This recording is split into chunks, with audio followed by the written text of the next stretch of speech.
आज सावित्रीबाई फुले जयंती या निमित्ताने आपण या ठिकाणी जमलेलो आहोत। आपल्या शाळेचे सन्माननीय मुख्याध्यापक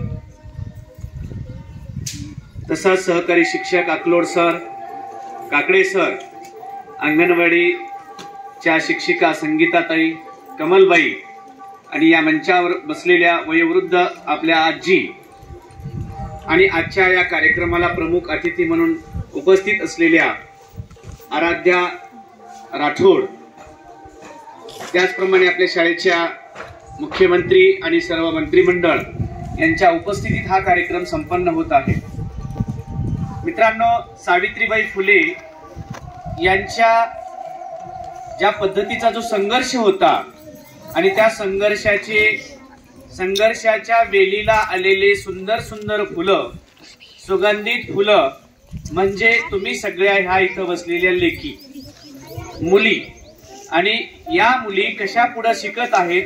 इथं उल्लेख केला की असं कोणतं क्षेत्र आहे म्हणजे की जिथं मुलगी नाही, जिथं मुलगी त्या क्षेत्राचं प्रतिनिधित्व करत नाही।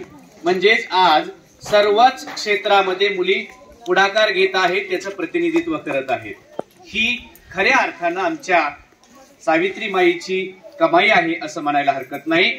विद्यार्थी मित्रांनो, आजचं औचित्य साधून आपल्या शाळेमध्ये नेहमीप्रमाणे सावित्रीबाई फुले यांच्या यशाचा जो काही दिवा आहे, जी पंक्ती त्यांनी लावली आहे ती तेवत आहे की नाही याचा एक उदाहरण म्हणून आपण आपल्याच गावातील आराध्या राठोड, ज्या MA इंग्लिश त्यांचं शिक्षण झालं आहे, त्या सातत्याने पोलीस भरती प्रशिक्षण असो किंवा वेगवेगळ्या स्पर्धा परीक्षा असो, त्या स्पर्धा परीक्षांच्या तयारीत असतात, पोलीस भरती प्रशिक्षण असतात आणि याशिवाय आपल्या गावाच्या आशा सेविका म्हणून त्या आता सध्या कार्यरत आहेत। मित्रांनो, त्यांची एक संघर्ष कहाणी आहे।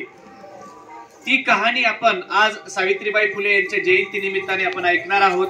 ती त्यांच्या जीवनातील त्यांचं शिक्षण असेल, बालपण असेल आणि आता सद्यस्थितीमध्ये असलेली त्यांची संघर्ष जी प्रक्रिया आहे ती आपल्याला जाणून घ्यायची आहे। तर आज आपण सावित्रीबाई फुले यांच्या जयंती निमित्ताने त्यांचा हा जो काही पट आहे, जीवनपट, आपण त्यांच्याच तोंडून ऐकणार आहोत।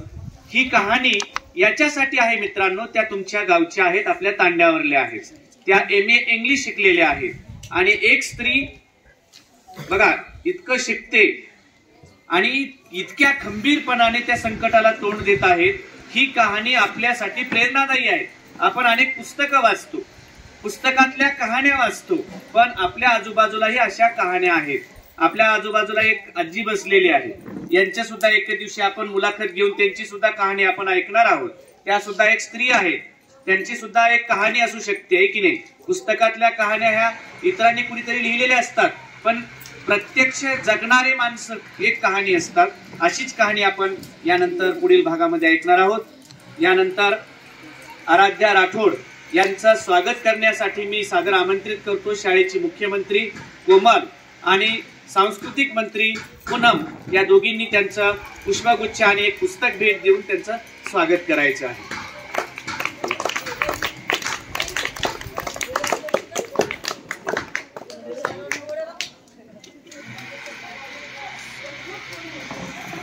जोरदार टाळ्या वाजवून आपण त्यांचं स्वागत करूया।